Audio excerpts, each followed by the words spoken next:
Towards the end of kneading your bread dough, we're beginning to look for signals, starting to wonder, is this ready yet? Have I done this enough? There's a really good and easy way to tell, and it begins before you even start. It begins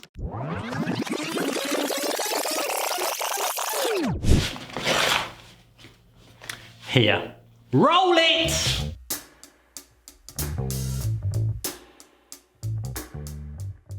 Hey home bakers, kneading bread dough is to build strength, right? We know that, don't we? The dough has to be strong to hold all that gas produced by the yeast. That's why we do it. That's what makes our dough puff up instead of collapse. Strength.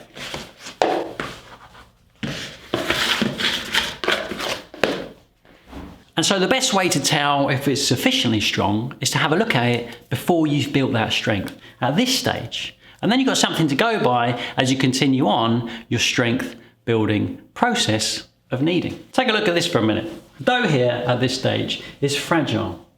It's delicate.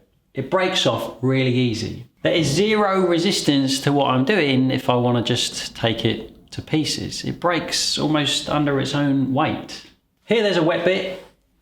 And this bit here is really quite dry. This area is quite tight, whereas this side is really quite loose and sticky. It sticks to me. It's sticking to the table. It's sticking to my dough scraper. All of these things are things we're looking to change throughout that kneading, strength building process. It kind of seems clear in my mind that if the yeast was to make bubbles now, the dough would just collapse. It wouldn't hold it all in. So then we get to work.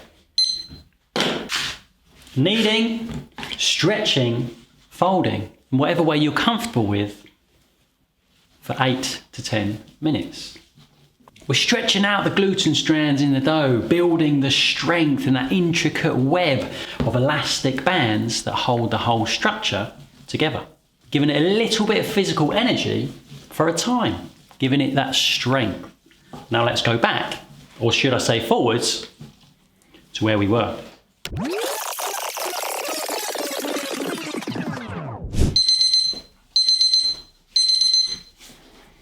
And here we are, back in the present day. Look at our dough now, it's unrecognisable. It's no longer fragile, it's no longer delicate, it's no longer easy to break. Of course, if I stretch it far enough, it will break, but it's given me some real good resistance here. It's not invincible, but it has the bounce, it has the elasticity and the snapback that it needs. Before, it was the opposite of all of this. It was the opposite of strong, and now, quite clearly, it has strength and bounce. Boing, boing, boing. I wouldn't have been able to do that earlier. It has the responsiveness that it needs. It is all one cohesive mass. There are no wet bits, there are no dry bits, there are no tight bits, there are no loose bits. It has turned from a mixture of ingredients into now a fully formed and alive bread dough. Ask yourself, is it what it was? No. Has it changed? Yes. It has totally transformed. It's clear as day. So then it will hold all that gas. It will puff up. Nice one. You did it. Resist the urge to look too close, because I never do. Otherwise I'll get lost again and caught up in the mess of is it ready? Isn't it ready? I don't know. I looked at it earlier when it was a big, fragile, delicate mess, and now it's a completely different thing entirely. This is what we've been doing in class for so many years. This is what I do at home. So move on to the next part. Happy and content. Let your dough rest while you rest too. Safe in the knowledge that you've done enough.